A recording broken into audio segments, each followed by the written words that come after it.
Question में cases बने, addition principal लगा दो और सारे केसेस को ऐड कर दो। दूसरा स्टेटमेंट क्या है, ईदर और वाले स्टेटमेंट आएंगे इसमें, ठीक है। तो एडिशन प्रिंसिपल एक बार फिर से मैं बता दे रहा हूं, क्या बोल रहा है कि अगर एक काम m तरीके से हो रहा है और दूसरा काम n तरीके से हो रहा है और दोनों एक दूसरे के इंडिपेंडेंट है, तो either of two operations can be performed in m plus n ways, आपको ऐड कर देना इसमें। मल्टीप्लीकेशन प्रिंसिपल क्या कहता है, if a work a can be done in m ways, अगर एक काम a है वो m तरीके से हो रहा है and another work b can be performed in n ways, then c एक तीसरा वर्क है, is work which is done only when, देखो ओनली व्हेन को अंडरलाइन करना है, only when both a and b are done, जब दोनों a और b एक साथ डन हो जाएं तभी c डन हो सकता है, then number of ways of doing work c is m into n, इसको मल्टीप्लीकेशन प्रिंसिपल कहते हैं। यहां पे क्या रहेगा हिंट, डिपेंडेंसी रहेगी और एंड वाले स्टेटमेंट आएंगे, ठीक है। तो चलो इसके क्वेश्चन देखते हैं, कैसे हम समझेंगे कि कहां पे क्या लगाना है। देखो एक क्वेश्चन है कि there are 16 gates to enter a city, एक सिटी में इंटर करने के अपने कितने गेट हैं, 16 गेट्स हैं, फ्रॉम नॉर्थ साइड से, and 10 gates to enter the city from east, उसी सिटी में 10 गेट्स जो है ईस्ट साइड से इंटर करने के लिए। तो इन how many ways can a person can inter the city, बोल रहा है कि उस सिटी में अगर इंटर करना है, नॉर्थ साइड में कितने हैं 16 गेट्स और ईस्ट साइड में कितने हैं अपने, ये देखो ये नॉर्थ हो गया 16, ईस्ट इधर बनेगा, कोई दिक्कत नहीं, आप इधर ले लो, और इस साइड में 10 गेट।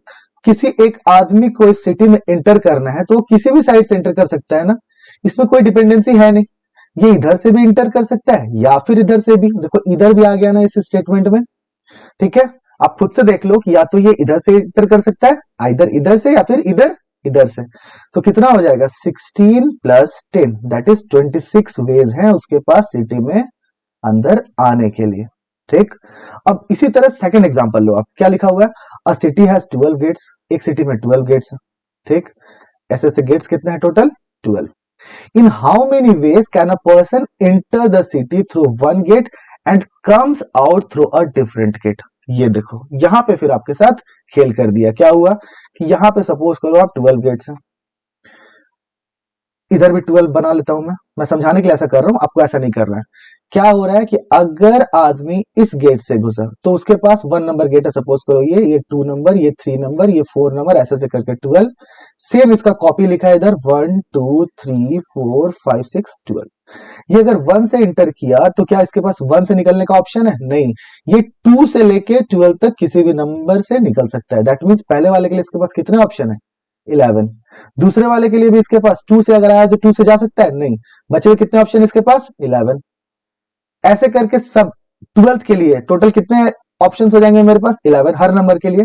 जैसे 3 से अगर एंटर किया तो 3 से निकल पाएगा क्या, नहीं, तो कितने ऑप्शंस हैं उसके पास, 1 से निकल सकता है, 2 से निकल सकता है, 4 से, 5 से, 7 8 9 10 11 12, इसी तरह टोटल 11 11 सबके बनेंगे, मतलब कितने बनेंगे टोटल 12 टाइम्स, तो इसको लिख सकते हैं 12 इंटू 11। देखो यहाँ पे मल्टीप्लीकेशन आया ना, तो इसको करना कैसे है आपको, देखो एक बार है उसका अंदर आने का, एक बार है निकलने का, तो दोनों केसेस के लिए क्या कर दो आप, दो केसेस नहीं एक्चुअली, जो उसका सर्कमस्टांस दिया हुआ है उसके लिए 2 ब्लॉक बनाए, ये है एंट्रेंस, ये है एंट्रेंस, ये है एग्जिट।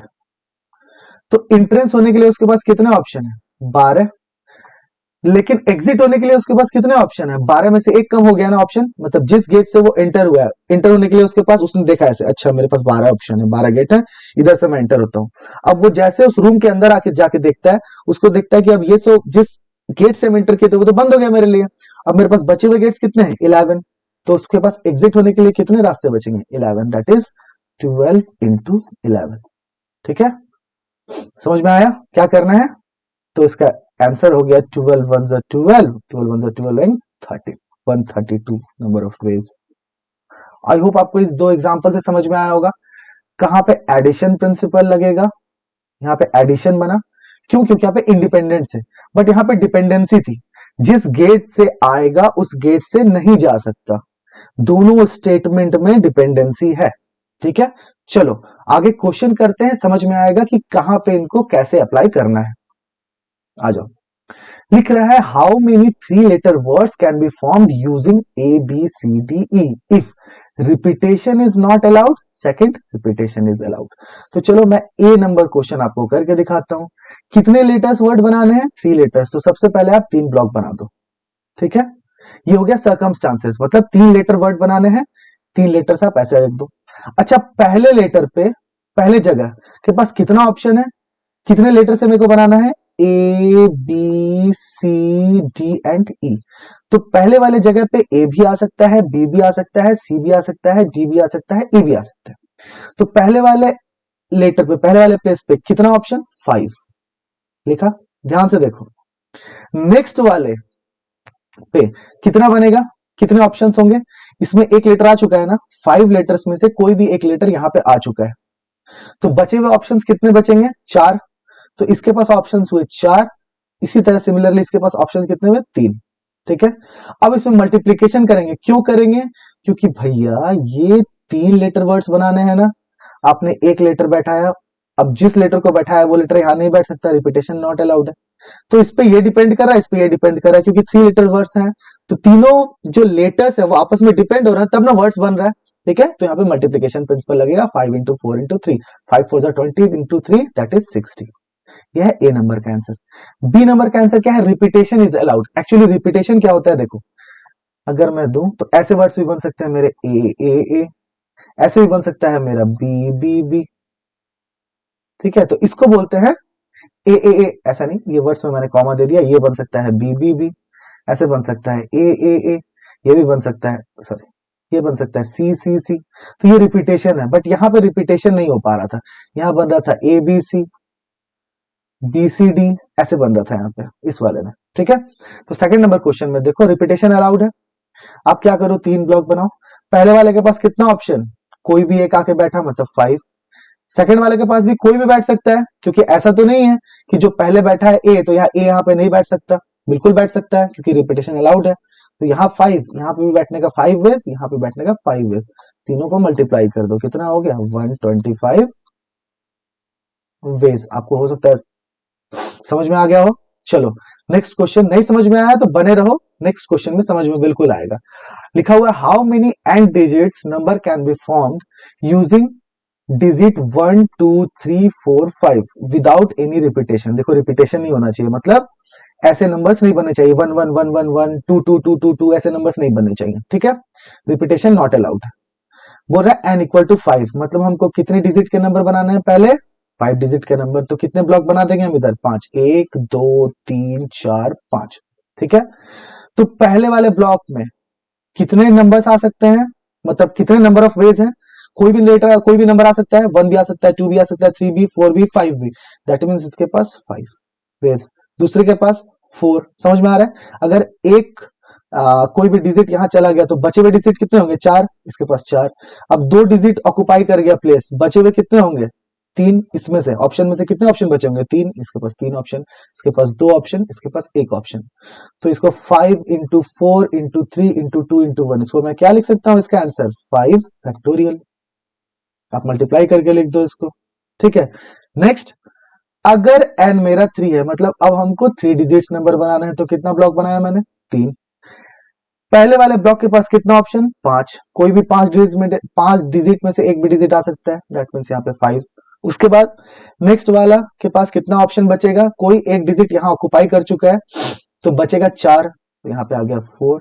अगेन यहाँ पे कितना आया? 3, दैट मीन्स 5 इंटू 4 इंटू 3, इसका हो गया 60। तो बी वाले का आंसर हो गया 60, इसका आंसर हो गया फैक्टोरियल 5। ठीक है, अब इसको मल्टीप्लाई कर दो, 5 4 जा 20, 23 जा 23 जा 60, 62 जा 120, इसका 120 आंसर आएगा। ठीक है, चलो देखो यहां दे रहा how many 4 digits number can be formed using the digit 0 1 2 3 4 5। याद रखना जहां पे भी आपको ऐसे डिजिट्स दिए हो जो कि 0 हो जिसमें, ठीक है, उसमें थोड़ा सा सावधानी बरतना। क्या करना है आपको? फिर से कितने डिजिट फॉर्म करने हैं? कितने डिजिट का नंबर? 4 डिजिट का। तो 4 डिजिट के नंबर के लिए 4 ब्लॉक, ऐसे डैश डैश दे दिया है, फिर ब्लॉक बना दो आप। ठीक है, अब जैसे आपने ब्लॉक बनाया, देखो अब ध्यान से, यहां पे कितने, इसके पास इस प्लेस के लिए कितने ऑप्शंस हैं? अब आप बोलोगे एक, दो, तीन, चार, पांच, छह। क्या इसके पास छह ऑप्शन है? नहीं, इसके पास सिर्फ पांच ऑप्शन है। कैसे? पहले वाले प्लेस पे जीरो नहीं आ सकता। कोई मैं बोलूं जीरो, वन, टू, थ्री, क्या ये फोर डिजिट नंबर है? नहीं, ये थ्री डिजिट नंबर है, 123।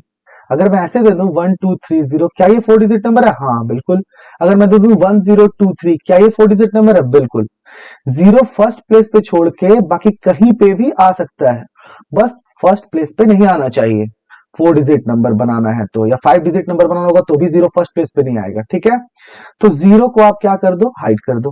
पहले ऑप्शन को देखने के लिए जीरो को हाइड कर दो। जीरो को हाइड कर दिए तो मेरे पास बचे हुए ऑप्शन कितने हैं? पांच। तो इसके पास फर्स्ट प्लेस के लिए पांच ऑप्शन बचे। ठीक है, अब देखो ध्यान से यहां पे देखना। अब बचे हुए पांच में से किसी भी एक डिजिट को मैंने यहां बैठा दिया, किसी भी एक डिजिट को मैंने यहां प्लेस कर दिया। अब सेकंड वाले प्लेस पे जीरो तो आ सकता है, तो इनमें से किसी भी डिजिट पे आप डॉट दे दो, किसी भी डिजिट पे। मान लो ये डिजिट को मैंने ले लिया। अब इस वाले प्लेस पे कितने ऑप्शन बचेंगे मेरे पास? अब इस पे जीरो भी आ सकता है, वन भी आ सकता है, टू भी, थ्री भी, फोर भी। देन अगेन कितने ऑप्शन? फाइव। अब देखो मेरे पास टोटल डिजिट कितने थे? Zero, one, two, three, four, five, six digit. उसमें से मैंने दो डिजिट ऑक्युपाई करवा दिए। बचे कितने इसके पास? इसके पास चार, इसके पास ऑप्शन बचे तीन। ठीक है, आया समझ में? चलो, फाइव फाइव जा 25, 25 फोर जा 100, 100 इंटू थ्री दैट इज 300। इसका आंसर होगा 300। ओके, चलो अब इधर करते हैं। In how many ways can six person be arranged in a row? Normal. इसका आंसर सिक्स फैक्टोरियल। कैसे? छह लोग हैं, अरेंज करना है उनको। तो पहला, मान लो यहाँ छह पर्सन खड़े हैं। छह पर्सन का नाम है ए, ये है पर्सन, दूसरा पर्सन ये, तीसरा ये, चौथा ये, पांचवा ये, छठा ये। तो पहले प्लेस पे छह में से कोई भी आ सकता है। दूसरे प्लेस पे बचे हुए पांच ऑप्शन। तीसरे प्लेस पे बचे हुए चार ऑप्शन है। इसके पास तीन, इसके पास दो, और इसके पास एक प्लेस और होगा, ये होगा एक। तो आ गया सिक्स से लेके five, four, three, two and one तक का multiplication, that is six factorial. I hope समझ में आया आपको। नेक्स्ट क्वेश्चन में आते हैं। How many five digits odd number can be formed using the digit 0, 1, 2, 3, 4, 5। याद रखना, जब भी क्वेश्चन में अगर ये क्वेश्चन ऐसे दिया होता है how many five digits number, तो आप फिर से ये वाला क्वेश्चन इस तरह से करते हैं अटेम्प्ट। लेकिन यहाँ पे क्वेश्चन में कंडीशन भी दिया है। वो कंडीशन क्या है कि जो भी नंबर मेरे फॉर्म होने चाहिए वो ऑड होने चाहिए। ऑड नंबर क्या होता है? जो टू से डिविजिबल ना हो। इवन नंबर टू से डिविजिबल होता है, तो ऑड मीन्स जो टू से डिविजिबल ना हो। तो बताओ, फाइव डिजिट नंबर पहले मैंने लिखा, एक, दो, तीन, चार, पांच। मैंने फाइव प्लेसेस क्रिएट कर लिए। अब नेक्स्ट स्टेप जो होगा, नेक्स्ट स्टेप जो मेरे दिमाग में आएगा कि odd number, odd odd odd odd के लिए क्या करना है अपन को? यूनिट डिजिट को सबसे पहले फिक्स करो। यूनिट डिजिट में इवन नंबर नहीं आना चाहिए। तो ऑड नंबर क्या क्या है मेरे पास? यहाँ पे यूनिट डिजिट में आ सकता है मेरा one, three and five. Okay, unit digit में मेरे पास क्या आ सकता है? One, three and five. बस ये हो गया। अब आप क्वेश्चन स्टार्ट कर दो। अब आप बैक से स्टार्ट करना। ठीक है, पहले वाले ऑप्शन में ब्लैक से इस वाले कंडीशन को सेटिस्फाई करना। पहले आप बैक से कर दो इस कंडीशन को सेटिस्फाई, यूनिट डिजिट को फिक्स करके। उसके बाद फिर आप यहां से क्वेश्चन स्टार्ट कर देना बनाना। तो मेरे पास लास्ट ब्लॉक के लिए कितने ऑप्शन है? सिर्फ तीन ऑप्शन। तो इसके लिए लिखो थ्री। ठीक है, अब मैंने इन तीन डिजिट में से कोई एक डिजिट को यहां पुट कर दिया। तो यहां से भी एक डिजिट पुट किया है। इसका मतलब ये तीन तो यहीं से आए थे ना, वन, थ्री एंड फाइव। तो इन तीनों में से किसी एक नंबर को यहां डाल दिया। तो मेरे पास कितने नंबर बचे? टोटल नंबर कितने थे मेरे पास? One, two, three, four, five, six. Six में से एक नंबर मैंने यहां प्लेस कर दिया, मेरे पास बचे फाइव नंबर। अब उन फाइव नंबर में मेरे पास जीरो भी है ना। क्या जीरो मेरे पास फर्स्ट प्लेस में आ सकता है? नहीं। तो मेरे पास कितने ऑप्शन बचेंगे? Five minus one that is four. Four option बचे। अच्छा, एक डिजिट को मैंने यहां प्लेस कर दिया, एक डिजिट को मैंने यहां प्लेस कर दिया। तो टोटल मेरे पास छह डिजिट थे, जिसमें से मैंने दो डिजिट को प्लेस कर दिया है। तो बचे कितने डिजिट? चार। तो इस ऑप्शन के लिए चार, इसके लिए तीन, इसके लिए दो। तो अपना क्वेश्चन बन गया four into three into two into three. आई होप समझ में आया होगा। और मल्टीप्लीकेशन क्यों कर रहे हैं? क्योंकि सबको मिला के एक नंबर फॉर्म हो रहा है ना। तो ये नंबर पांचों डिजिट पे डिपेंड कर रहा है, इसलिए यहाँ पे मल्टीप्लीकेशन हो रहा है। आई होप समझ में आ गया होगा। तो इसका आंसर देख लो आप क्या होगा, 4 इंटू 4 16, 16 3 जा 48, 48 इंटू 3 2 जा 6, 48 इंटू 6, जो भी हो। आई होप आपको तरीका समझ में आना चाहिए। ठीक है, चलो नेक्स्ट। काफी बढ़िया क्वेश्चन, बहुत ही उम्दा क्वेश्चन है ये। क्या बोल रहा है, how many 5 digit numbers divisible by 4 can be formed using digit 0 1 2 3 4 5। एक मिनट आप रुकना। ठीक है, तो आपको पहले 4 से डिविजिबल नंबर, कौन सा नंबर डिविजिबल होगा ये आपको सीखना पड़ेगा। तो यहां पे मैं आपको कुछ छोटी छोटी मगर मोटी बातें बताना चाहता हूं। देखो, जो नंबर 2 से डिविजिबल हो, ठीक है, कोई भी नंबर 2 से डिविजिबल तब होगा जब उसका यूनिट प्लेस 2 से डिविजिबल हो। नंबर कुछ भी हो, कितना बड़ा भी नंबर हो। ये एक्स एक्स एक्स जो मैंने लिखा है ना, ये एक्स एक्स एक्स जो मैंने लिखा है, ये बस बताने के लिए इस प्लेस में कोई भी नंबर आ सकता है। ठीक है, और ये जो 2 है मतलब इसका यूनिट डिजिट 2 से डिविजिबल होगा। अगर कोई नंबर 4 से डिविजिबल होगा, दैट मीन्स 4 को हम लिख सकते हैं 2 का स्क्वायर। तो कोई कितना भी बड़ा नंबर हो, कुछ भी आगे लिखा हो इसके, उसके लास्ट 2 डिजिट क्या होने चाहिए मेरे, 4 से डिविजिबल होने चाहिए। तो वो पूरा नंबर क्या हो जाएगा मेरा, 4 से डिविजिबल। कोई नंबर अगर 8 से डिविजिबल देखना है तो आप क्या करो, उसके लास्ट के 3 डिजिट को देखो। 2 का पावर क्यूब 8 होता है, तो उसके लास्ट के 3 डिजिट देख लो कि क्या वो 8 से डिविजिबल है। अगर उस पूरे नंबर के लास्ट के 3 डिजिट 8 से डिविजिबल है तो वो पूरा नंबर 8 से डिविजिबल होगा, और इसी तरह बढ़ते चलना है। ठीक है, आई होप समझ में आया। तो चलो इस क्वेश्चन को, एक मिनट,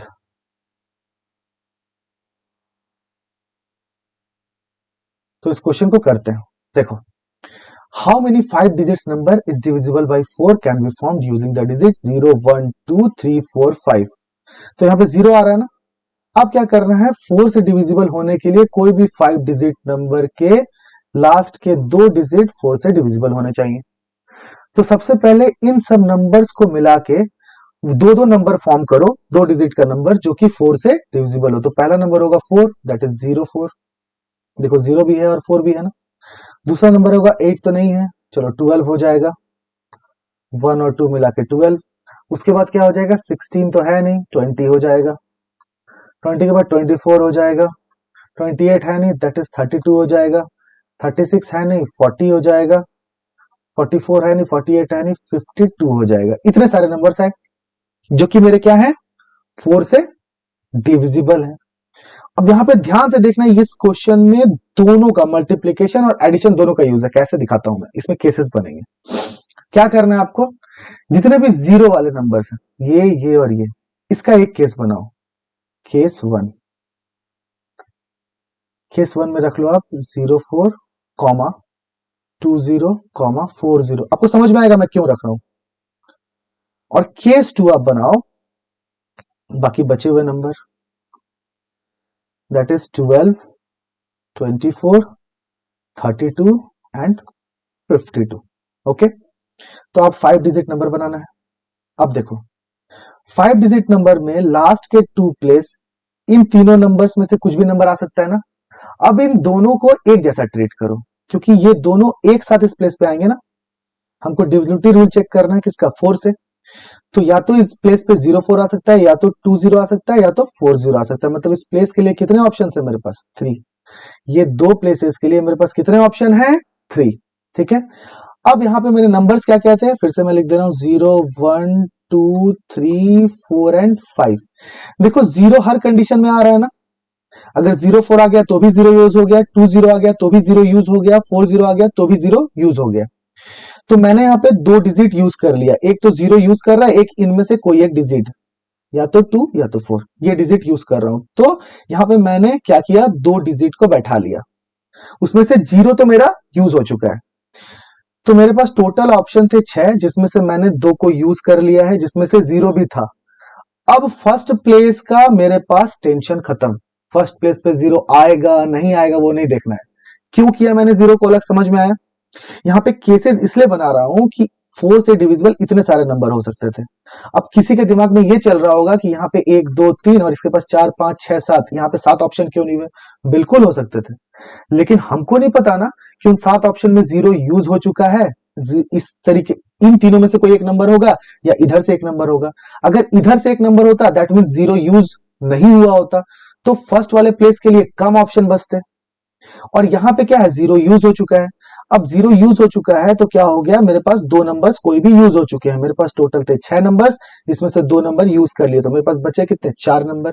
तो इसके पास बचे 4 ऑप्शन, इसके पास बचे 3 ऑप्शन, इसके पास बचे 2 ऑप्शन। तो इसमें मल्टीप्लाई कर दो, 4 इंटू 3 इंटू 2 इंटू 3, 3 3 9, 9 2 18, 4 जा 72 वेज इस केस में बना। अब सेकंड केस देखो, सेकंड केस में 1 2 3 4 5। देखो इधर भी समझ में नहीं आया तो यहां से पक्का पक्की क्लियर होगा आपका। यहां पे दो ऑप्शन, यहाँ पे लास्ट के 2 डिजिट पे बैठाने के लिए मेरे पास कितने ऑप्शन है, 1 2 3 4, इन्हीं 4 में से कोई आएगा, तो इसके पास 4 नंबर ऑफ वेज। ठीक है, अब मेरे पास टोटल डिजिट कितना था, 0 1 2 3 4 एंड 5। मेरे पास टोटल डिजिट कितने थे, 6। 6 में से मैंने 2 को यूज कर लिया, 1 और 2 को, बचे कितने मेरे पास, 4। उन 4 में मेरा जीरो भी बचेगा कि नहीं बचेगा, देखो यहाँ पे कहीं पे भी जीरो यूज किया है मैंने, नहीं। उन 4 में मेरे पास जीरो होंगे ना, तो क्या फर्स्ट प्लेस पे मेरा जीरो आ सकता है, नहीं। तो मतलब 4 में से मेरे पास 4 ऑप्शंस बचते हैं जिसमें से एक जीरो है, फर्स्ट प्लेस पे मेरा जीरो नहीं आ सकता। दैट मीन्स फर्स्ट प्लेस के लिए मेरे पास कितने ऑप्शन बचे, 3। इसी तरह सेकंड प्लेस पे अगर इन तीनों में से कोई एक चीज को यूज कर लिया है तो सेकंड प्लेस पे जीरो तो आ सकता है। दैट मीन सेकंड प्लेस के लिए मेरे पास कितने ऑप्शंस बचे, 3, और इसके लिए 2। ठीक है, आया समझ में। तो 3 3 जा 9, 2 जा 18, 4 जा 72 वेज। तो यहां पे या तो लास्ट नंबर, अब देखो यहां पे या तो आ रहा है, यहां पे मैंने मल्टीप्लीकेशन लगाया, ये देखो ये मल्टीप्लीकेशन हो गया, ये मिला 72, यहां मल्टीप्लीकेशन लगाया, यहां हो गया 72। यहां पे केसेस बने ना, और मैंने बोला था, देखो आगे आते हैं थोड़ा स्लाइड में, याद रखो अगर क्वेश्चन में केसेस बने तो एडिशन लगा दो। क्या हो गया क्वेश्चन में, देखो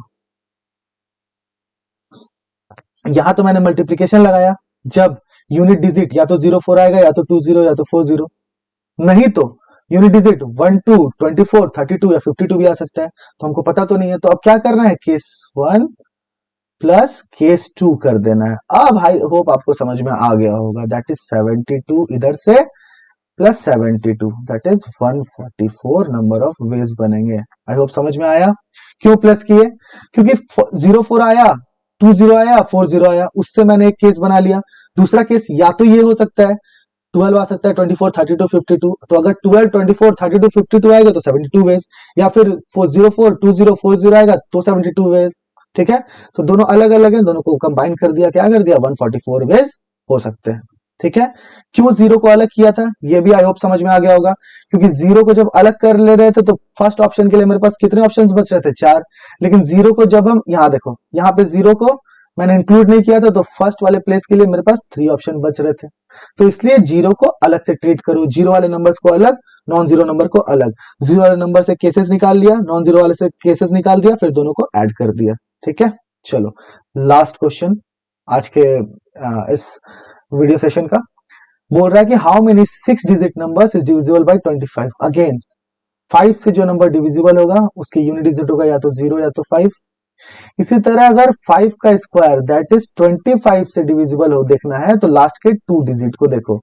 तो अब लास्ट के 2 डिजिट क्या क्या बन सकते हैं, यहां पे सर्च करो 5 से डिविजिबल के लिए, सॉरी 25 से डिविजिबल के लिए। या तो लास्ट डिजिट होगा 25, ये देखो 2 और 5 है, या तो लास्ट डिजिट होगा 50, 5 एंड 0 यहाँ पे प्रेजेंट है, या तो फिर लास्ट डिजिट होगा 75 जो कि यहाँ पे है नहीं, है क्या यहाँ पे, नहीं है ना।